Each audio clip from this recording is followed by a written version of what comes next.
com mais um trecho da minha revisão pessoal que eu vou colocar na internet caso seja do interesse de alguém. Modo imperativo e verbos deponentes. O modo imperativo, esse trecho aqui, eu retirei do livro do professor Frederico Lourenço, chamado Nova Gramática do Latim, um livro Portugal. O imperativo latino tem uma função equivalente à do imperativo português. Apresenta, no entanto, as seguintes características que o imperativo português não tem. Ele é conjugado no presente e no futuro, tanto na voz ativa como na voz passiva. No futuro, o imperativo existe também na terceira pessoa do singular e do plural, e não somente na segunda pessoa, como no presente. Raramente se empregam as formas em to e tote, vamos ver a seguir o que é isso, do imperativo futuro. Seu uso se limita aos textos de leis ou ordens que hão de ser cumpridas mais tarde. Importa dizer que as únicas formas do imperativo que têm de fato uma utilização frequente são as do presente ativo. Já foi dito, o imperativo futuro é mais usado para leis ou para mandamentos. É o caso aqui na Vulgata Latina, tem o seguinte versículo, lá em Evangelho de Mateus, capítulo 10, versículo 16. Estote ergo prudentes, sicut serpentes et simplices sicut columbe. Então, o que isso significa? Estote é o verbo imperativo futuro. Sede, portanto, prudentes como as serpentes e simples como as pombas. Então, Jesus está dando uma ordem, daí o modo imperativo, que é para a ordem ou pedido. O imperativo também é muito usado em orações.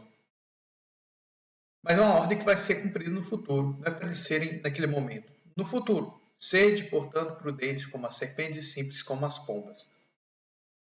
Os exemplos que eu encontrei na Vulgata, em geral, se traduz para o português o imperativo futuro com o imperativo presente, já que o português não tem imperativo futuro.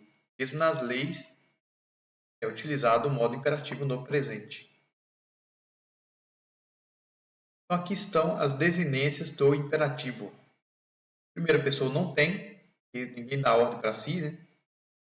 E no latim, o imperativo presente só tem ordem na segunda pessoa, seja do singular, seja no plural. Se for a ordem ou pedido a uma pessoa só, singular. Se for a mais de uma pessoa, plural. E a forma é a raiz do verbo mais a vogal temática. Primeira conjugação é o a, segunda conjugação é o é, terceira é o é e quarta é o i. Tem um canto que se tornou a sequência de Corpus Christi, a laudação, que é o que? A raiz do verbo, lauda, mais a vogal temática. É a segunda pessoa do singular do imperativo. Louva, louva-se, lauda-se, canto escrito por Santo Tomás de Aquino. E no plural seria laudate. Então, fazendo aqui a conjugação do imperativo. Segunda pessoa do singular. Colocar a raiz do verbo, lauda. Em seguida, vogal temática, no caso aqui desse verbo, da primeira conjugação, lauda. Pronto. E o plural, a raiz mais ate. Laudate. Muito simples. Imperativo futuro, que como eu disse, é mais usado em leis e é traduzido com o imperativo presente em português mesmo. Lauda, que é a raiz, mais ato. Laudato. Terceira pessoa, mesma coisa. Laudato. Plural, laudatote. Terceira pessoa plural, laudatote. Imperativo, como tem menos pessoas, é o tempo mais simples de todos. Imperativo, antes de ver o imperativo passivo, que, como voz passiva, ele praticamente não é usado, Mas existe um tipo de verbo chamado verbo deponente. Em latim, há um conjunto de verbos a que se dá o nome de deponentes. São verbos que têm forma passiva no indicativo, conjuntivo e imperativo, mais sentido ativo. Então, o que é um deponente? Ele parece passivo, mas ele é ativo. Então, é como se fosse o que eu posso comparar aqui? Como se fosse um homem que se veste de mulher. Você olha assim, ele parece mulher, mas é homem. Mesma forma. Você olha o verbo secor aqui. Olha aqui, ó, OR no final. Lembra lá do presente do indicativo. Lá, OR, ele é passivo. Ele parece passivo, mas como ele é deponente, ele tem sentido ativo. Então, você vê lá, secor. Você não vai traduzir como é seguido. Você vai traduzir como seguir, sentido ativo.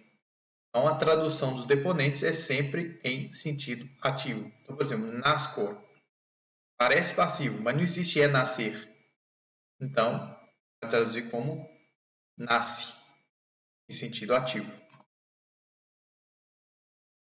Vamos fazer aqui a conjugação. Aqui eu coloquei primeira conjugação, mas o secor é de terceira conjugação. Então, fica assim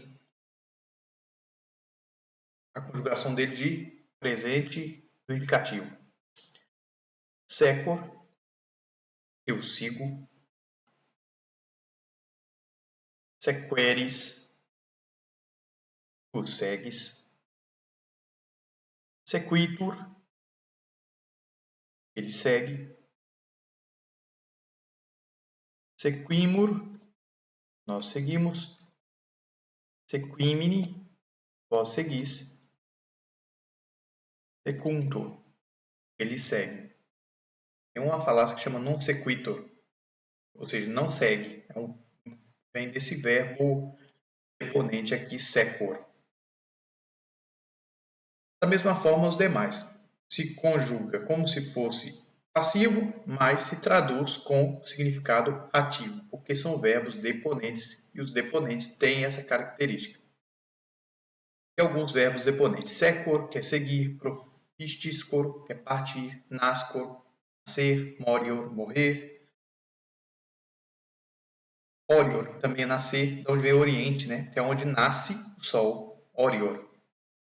Arbitror, e um dos significados é também crer. Ortor, exortar. Locor, falar. Miror, admirar.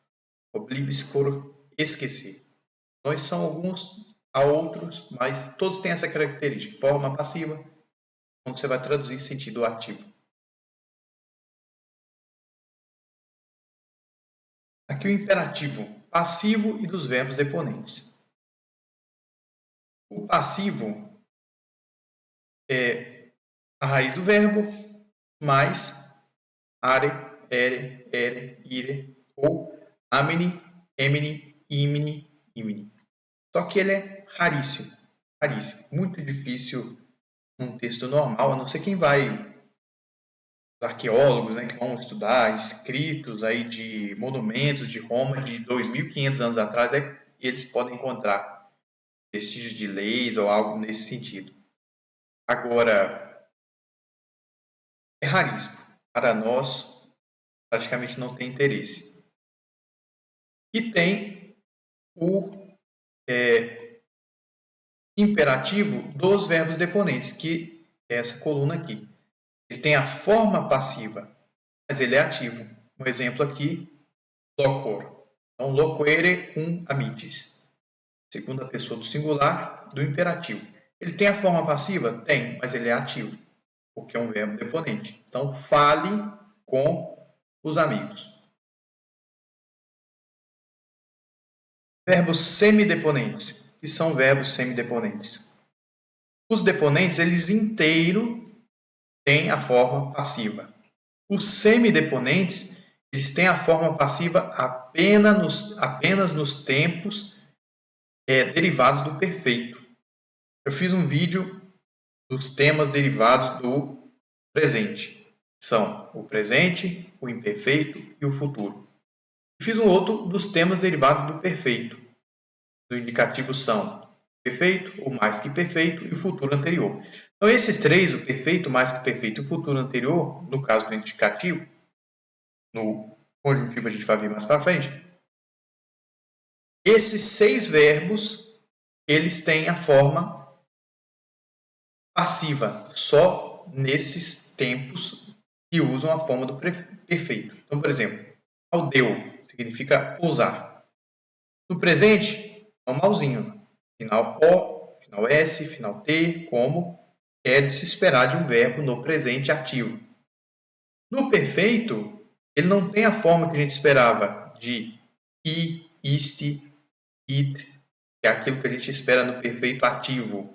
Ele tem a forma passiva, que é participe mais verbo sum, sino mais que perfeito e assim por diante.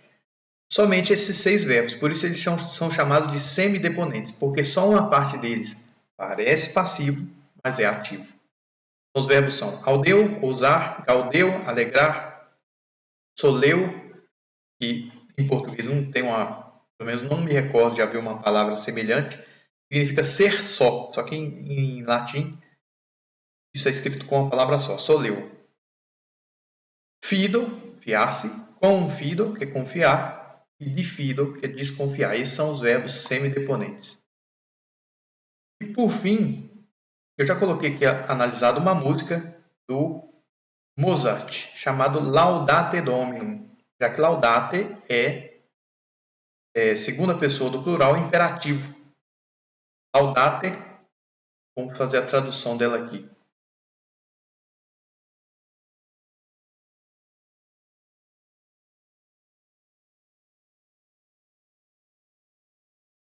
Segunda pessoa do plural imperativo ativo, em português, do verbo louvar, louvai.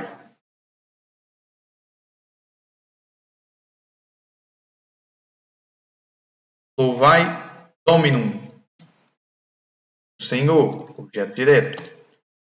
E aqui o sujeito, omnes gentes, todas as gentes. Segunda frase da música. Laudate eum omnes populi. Louvai, eum é um pronome, né? Então, a quem se refere? Ao Senhor. Então, louvai a Ele todos os povos, omnes populi. São aqui nominativo plural, portanto, sujeito. Quoniam confirmata est, quoniam, conjunção que significa porque, é o verbo ser, terceira pessoa do singular, confirmata, é um particípio perfeito. Pode ser traduzido como confirmada, certa.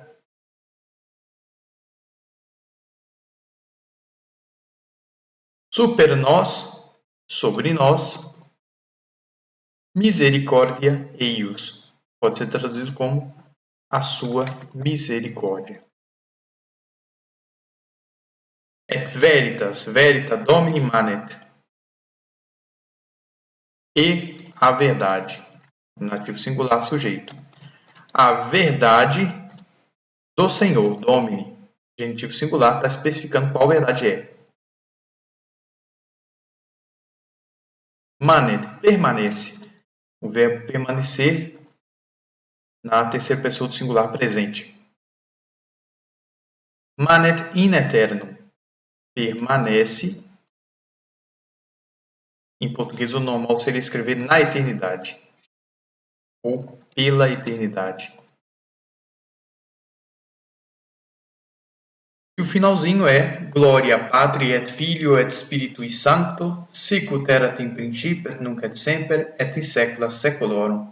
Amém. Ou seja, glória ao Pai, ao Filho e ao Espírito Santo, assim como era no princípio, agora e sempre, pelos séculos dos séculos. Amém. Então vou colocar aqui no vídeo essa música aí produzida por esse grande gênio da humanidade que foi Mozart.